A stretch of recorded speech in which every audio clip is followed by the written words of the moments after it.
Olá, sou o professor Francisco e vim através desse vídeo fazer a correção das atividades que foi postada para vocês, as duas atividades. Então vamos iniciar aqui a correção. Na primeira atividade, relacionada à grandeza física e unidade de medidas, na primeira questão ele pede o quê? Cite duas unidades de medida para a grandeza velocidade, a grandeza comprimento, a grandeza tempo e a grandeza massa. Então, existem várias unidades de medidas. Exemplo, ele pediu para citar duas, mas eu posso citar mais de duas. Tem aqui a mais popular, da velocidade aqui. Tem a mais popular, que utilizamos mais no nosso dia a dia, que é quilômetros por hora. Temos a unidade base, que é metros por segundo. E temos a unidade que está relacionada, as mais famosas, vou citar só as mais famosas. Aí a unidade base, que está relacionada à velocidade da luz, que é quilômetros por segundo. Essa aqui quer dizer o quê? Que vai percorrer 1 km a cada determinada hora. Aqui a quantidade de metro em determinado segundo.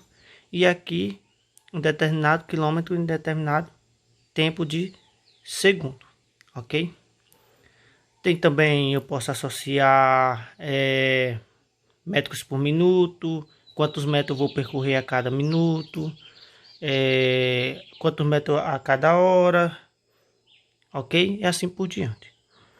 Agora, dá de tempo não, dá de comprimento, tem vários, tem um metro, que é a unidade base. Tem o quilômetro.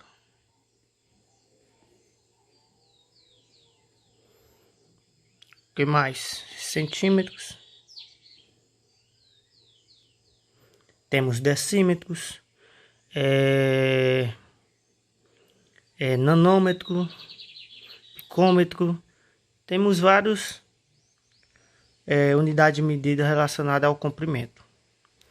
Já o tempo nós temos que meses, dias, horas, segundo. O mais conhecido mesmo pela gente é horas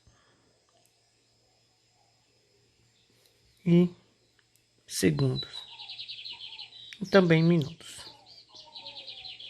Ok? E já a massa, quando a gente vai se pesar ou pesar algo, nós identificamos em quilo. Na unidade base, que é grama. Temos o que também?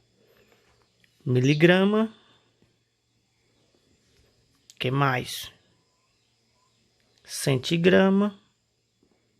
E assim por diante. Ok?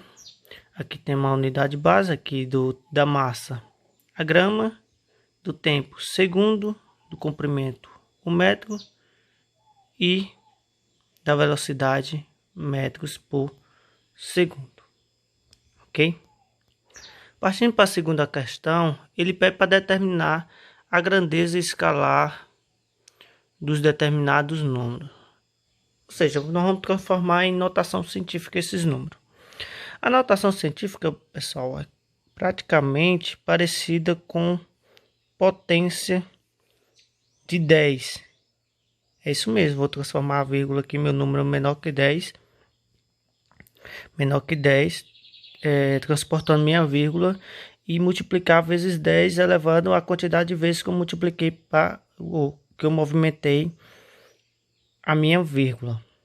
Todo mundo sabe que a vírgula, após o número, minha vírgula corresponde aqui. Nesse caso aqui, o número é menor que 1, então minha vírgula já está acrescentada aqui. Nesses é maior que 1, minha vírgula se acrescenta aqui. E aqui também minha vírgula aqui. A quantidade de número para cá não influencia, ok? Então, basicamente, a diferença notação científica para a potência de 10, que em alguns casos o número vem menor que 10, né? No caso aqui da letra A, meu número aqui é 0,125. Então, basicamente, eu vou facilitar esse número, porque tornar ele mais fácil para o meu cálculo. Que número seria mais fácil para o meu cálculo? Seria o quê? 1,25. Então, eu teria que transportar minha vírgula o quê? 1, 2, 3 casas para a direita. O segredo é esse. Movimentou para a direita, diminui o meu expoente. Movimentou para a esquerda, aumento o meu expoente. Ok? Professor, mas eu não estou vendo expoente aqui. Para quem não sabia, qualquer número, supor que qualquer número, mesmo que ele não venha acrescentado o expoente aqui, ele pode ser multiplicado vezes 10 elevado a 0. Professor, vai alterar meu valor inicial? Qual é o meu valor inicial? 1. Nesse caso aqui, 1. Vai alterar o valor? Não. Porque 10 elevado a 0 é igual a 1. Ou seja, 1 vezes 1. Então vai permanecer o meu valor. Se fosse 2, 2 vezes 1, 2. Assim por diante. Então, basicamente, esses números aqui que vocês têm aqui da letra A, da letra B e da letra C, ele já vem multiplicado vezes 10 elevado a 0. Então, no caso, se eu movimentar minha vírgula para a direita, vou diminuir meu expoente. Se eu movimentar para a esquerda, vou aumentar o meu expoente. Nesse caso aqui, como foi dito, movimentei 3 casas para a direita, então vou diminuir meu expoente. Professor, mas aqui é 0, mas eu sei que qualquer número negativo é menor que 0. Então vai ficar o que? Automaticamente meu expoente vai ficar negativo. Qual número vai ficar aqui? Trazer minha vírgula para cá, vai ficar 1,25 vezes 10 elevado a menos 3. Não movimentei 3 casas, então ficar menos 3. Professor, eu poderia colocar minha vírgula, ficar 12,5? Poderia. Só que eu tenho que definir a grandeza do objeto. Qual é a grandeza? É 10 elevado a menos 3. Ou seja, tornar esse número menor que 1. Se eu movimentasse minha vírgula mais uma casa, esse número ia ficar maior que 10, né? Maior que 1 não, pessoal. Maior que 10. Então ia ficar 12, ia ficar maior que 10. Ok? Então o propósito é esse, deixar o número menor que 10 e movimentar minha vírgula, multiplicar por 10 e elevar meu expoente à quantidade de casa que eu acrescentei. Nesse caso aqui, vou transformar meu número menor que 10, vou transportar minha vírgula até aqui. Ou seja, eu vou transportar 1, 2, 3, 4, 5. Estou movimentando para a esquerda, então vou aumentar meu expoente. Que não vai formar, vai ficar 3 vezes 10 elevado a 1, 2, 3, 4, 5. Elevado a 5 positivo. Nesse caso, eu estou aumentando o meu expoente, não diminuindo o meu expoente. O mesmo vai acontecer aqui nesse outro número aqui. Então, vou transformar meu número menor que 10, meu propósito de potência de 10. Então, vou ter que movimentar minha vírgula o quê? 1, 2, 3, 4, 5, 6, 7, 8, 9. Então, meu número que era... Deixa eu ver que número é esse aqui.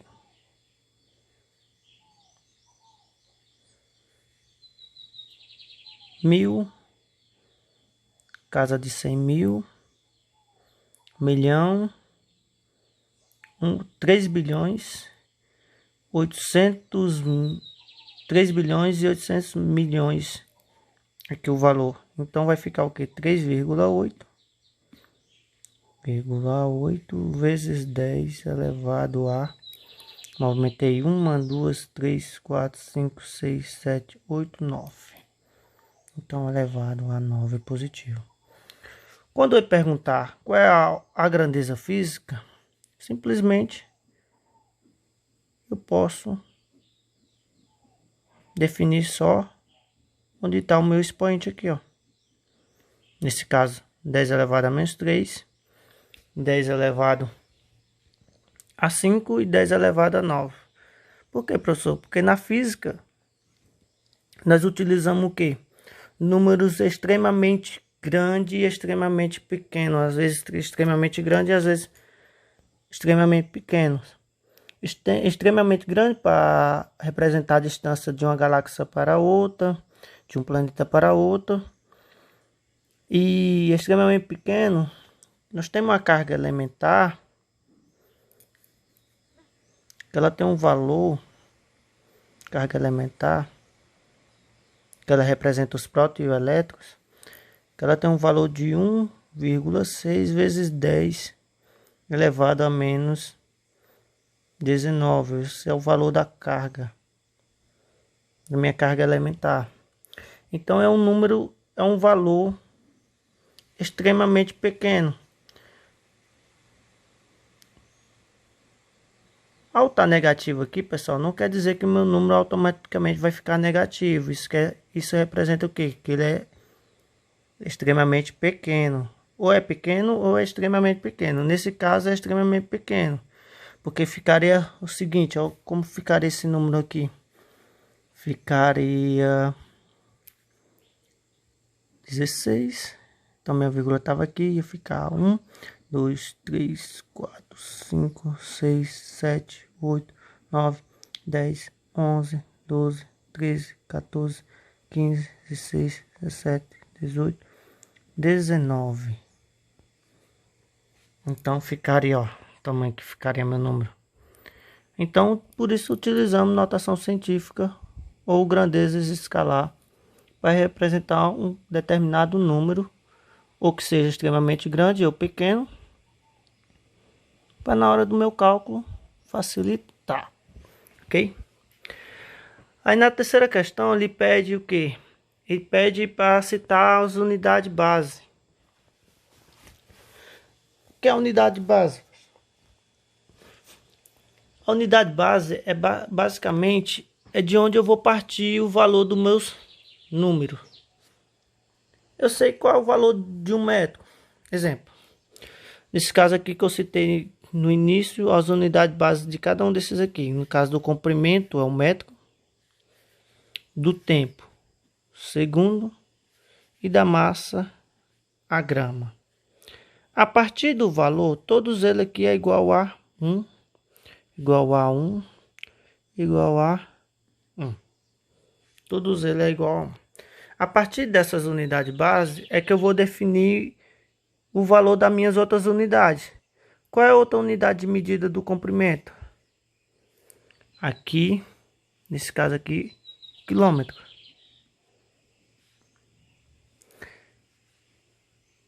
Eu sei que 1 quilômetro corresponde a quantos metros?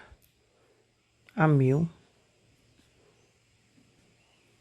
metros.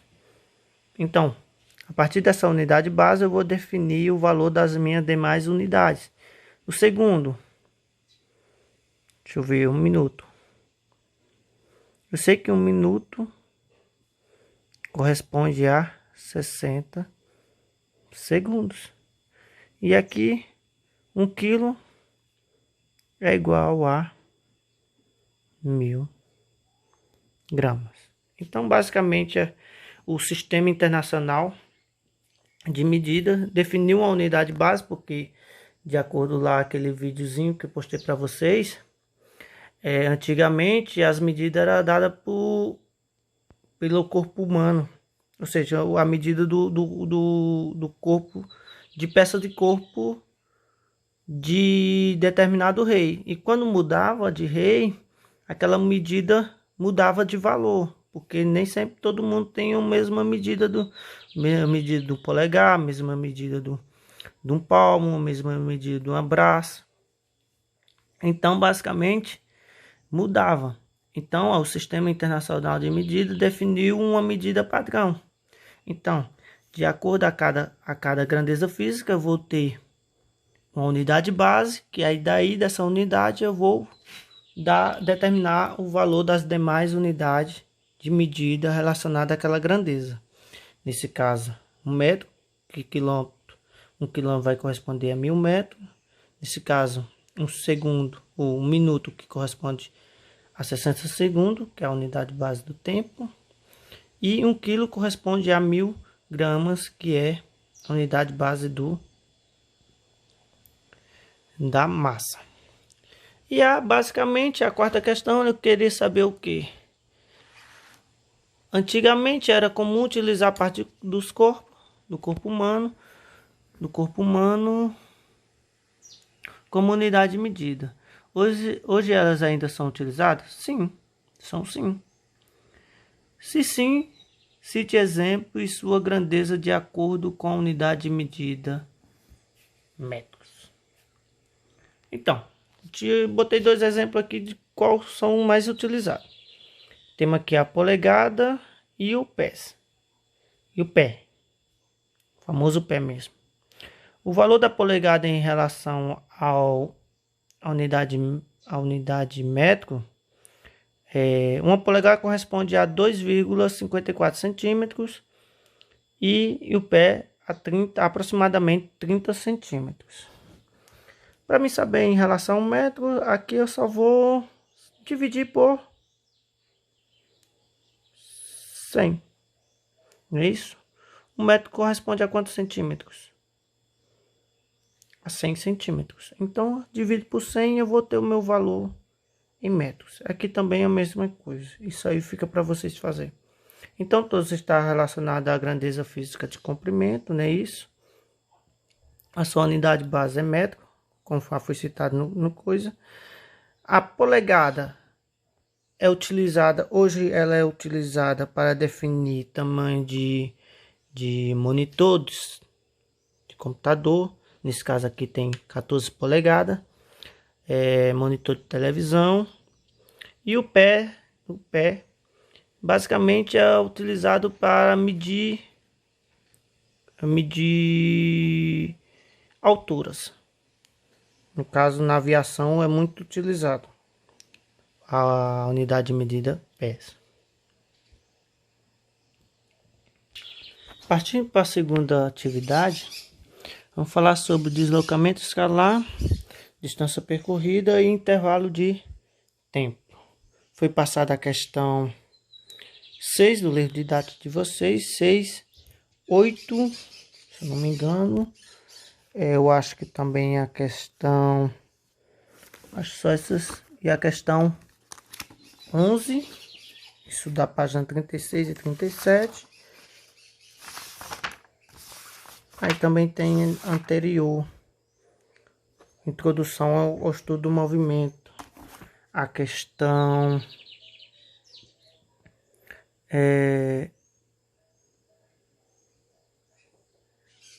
não sei se eu passei, eu acho que a questão 3 e a 5. 3 e a 5. Acho que foi essas que eu passei. 3, 4. Acho que 3, 4. E a 5, se eu não me engano.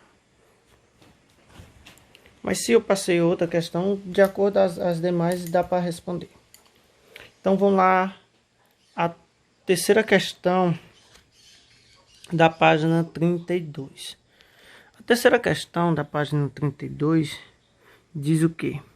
Um velejador, ao contornar uma ilha com seu barco, percebe a presença de um farol.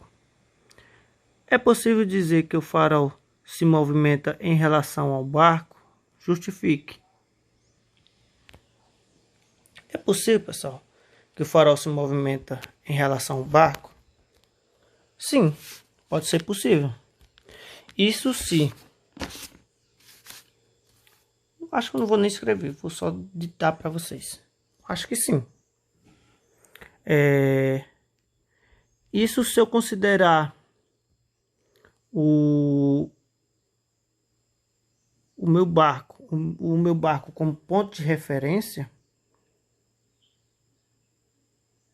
eu vou conseguir perceber que o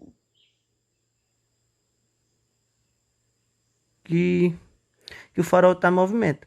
Então, para me definir que um corpo está em movimento, eu vou precisar do que? Definir o meu ponto de referência. Eu não posso afirmar se um corpo realmente está em movimento diretamente. Se eu considerar, exemplo, todos nós sabemos que a Terra é que faz um movimento em relação ao Sol. Só que do ponto de vista da gente aqui, ou do ponto de referência daqui, quem faz o movimento é o Sol em torno da Terra. Então, basicamente, eu podia afirmar que o Sol está em movimento. E posso afirmar, em relação a mim, ele está em movimento. Já no ponto de vista do Sol, a Terra é que está em movimento. Mas todos nós sabemos que a Terra faz um movimento, tanto movimento de rotação, tanto de translação ao redor da Terra. Então, a partir desse exemplo, dá para definir que eu posso afirmar que o barco, que o farol está em movimento em relação ao barco. Então, tendo o barco como meu ponto de vista, sim. Na quarta questão, um poste sobre a calçada está em repouso ou em movimento em relação à calçada. Em relação à calçada, meu poste vai estar em repouso. Há um carro que passa pela rua. Mesmo eu estando dentro do carro, em relação ao carro, ele vai estar em movimento.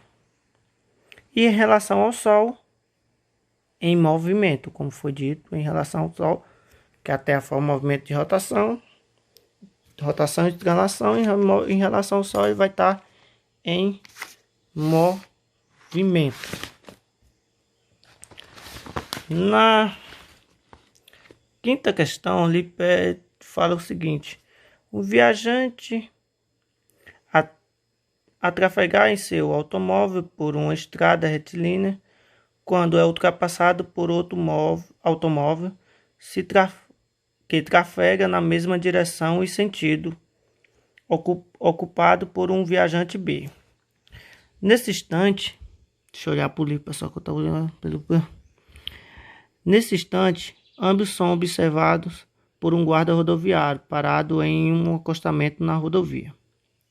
Reflita sobre o conceito de referencial e, se necessário, corrija as frases abaixo, tornando-as verdadeiras. Para o viajante A, o guarda rodoviário está em repouso? Para o viajante A, não, o guarda está em movimento. O viajante B observa que seu automóvel está em movimento em relação ao automóvel do viajante A. Sim, como o automóvel B ultrapassa o viajante A, então o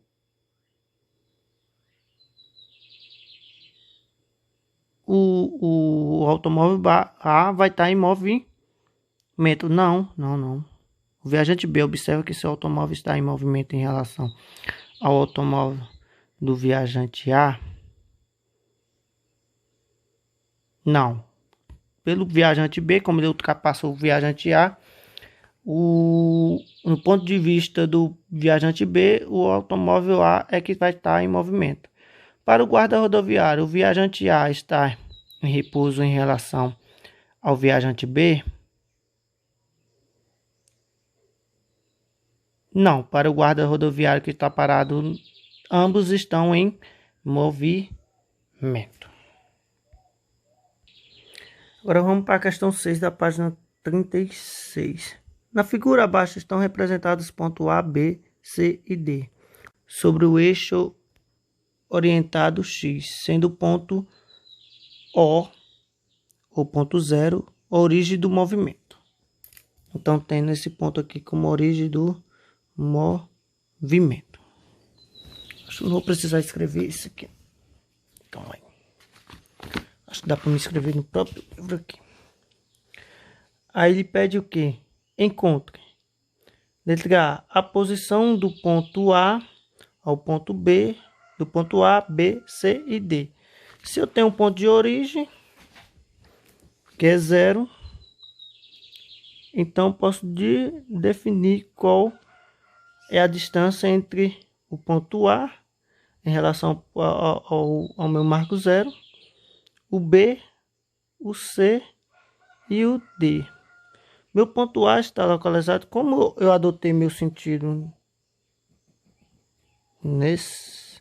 como eu adotei meu trajeto nesse sentido, então vou considerar que para o meu lado esquerdo, considerar que é o eixo ali imaginário, eixo X, plano cartesiano. Aqui positivo e aqui negativo. Então, o ponto A está localizado aqui a 5 metros do meu ponto de origem. O ponto B, então eu sei que do ponto A ao meu ponto de origem é 5 e do A para o B é 4, então somando esses dois vai dar o quê? Vai dar 9 metros em relação ao meu ponto de origem. O ponto C vai estar a menos 2, é isso, considerando meu plano cartesiano ao ponto de origem. E o ponto D vai estar a menos 5 em relação ao meu ponto de origem. Então é a posição. Agora aqui na letra B ele quer saber o deslocamento de um móvel que parte do ponto C, é isso, do ponto C, e chega ao ponto B. Então ele quer saber que parte aqui do ponto C e chega ao ponto B. Então eu considero 2 mais 5 mais 4, 11 metros. Então nesse caso aqui ele não considerou mais o 0 como ponto de origem, sim o ponto C. Então daqui, como o meu plano, meu sentido, meu trajeto é para a direita do meu plano cartesiano, então basicamente aqui agora o meu ponto de origem partiu do ponto C. Na letra C ele quer saber o deslocamento de um móvel que parte do ponto A e chega ao ponto D. Então meu ponto de origem vai ser já A para o ponto D. Então vou ficar automaticamente, então seguindo o plano cartesiano, ficar negativo. Então vai ficar 5 mais 2 mais 3. Então vai ficar menos 10.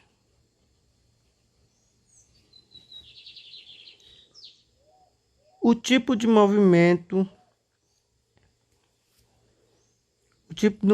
do móvel que parte do ponto C e chega ao ponto B.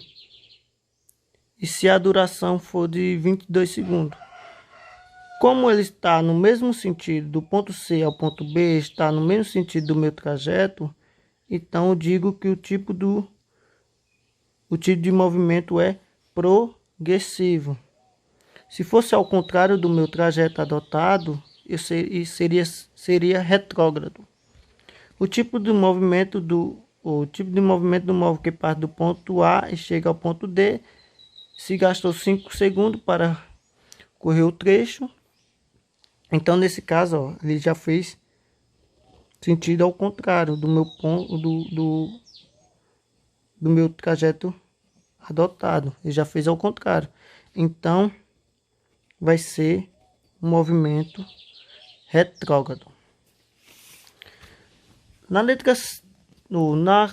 oitava questão, basicamente o mesmo sentido. Ele pede o quê?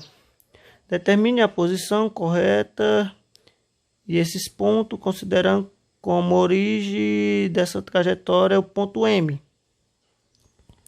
Então vou definir, considerando meu ponto M, então vou definir o valor de N, O e P. O mesmo vai acontecer aqui. Aqui era em metro, agora aqui está em quilômetros. Então, o ponto N está localizado, o M é o ponto 0, M0 igual a 0, N igual do M para o N, 60, do M para o O, 60 mais 80, vai dar 140. E do ponto M, no caso aqui, até aqui já deu 140, com mais 40, 180. Aí na letra B ele pede o ponto médio do ponto O e P. Então ele quer saber o médio daqui. Se do O para o P corresponde 40 quilômetros, então o ponto médio seria automaticamente 20 quilômetros. Tem bicho de 7 cabeças. Então vamos lá para a última questão. Uma moça vai fazer uma viagem de 80 quilômetros até a cidade de onde será comemorado o aniversário de sua mãe. 80 quilômetros.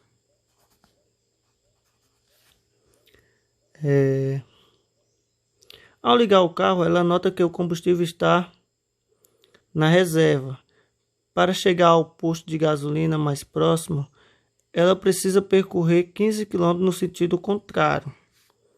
Então o trajeto dela era de 80 quilômetros.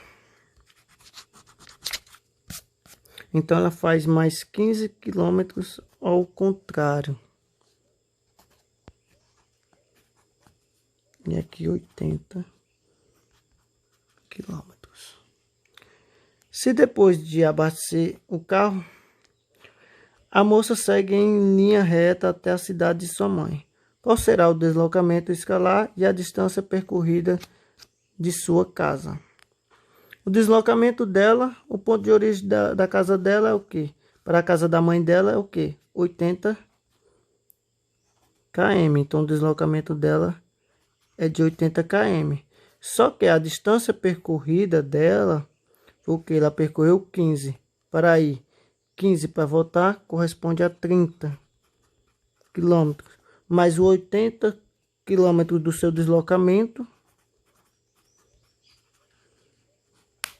Então ela vai dar um total de 110 quilômetros. O deslocamento é o ponto de origem que ela adotou. Distância percorrida é todo o percurso que ela percorreu.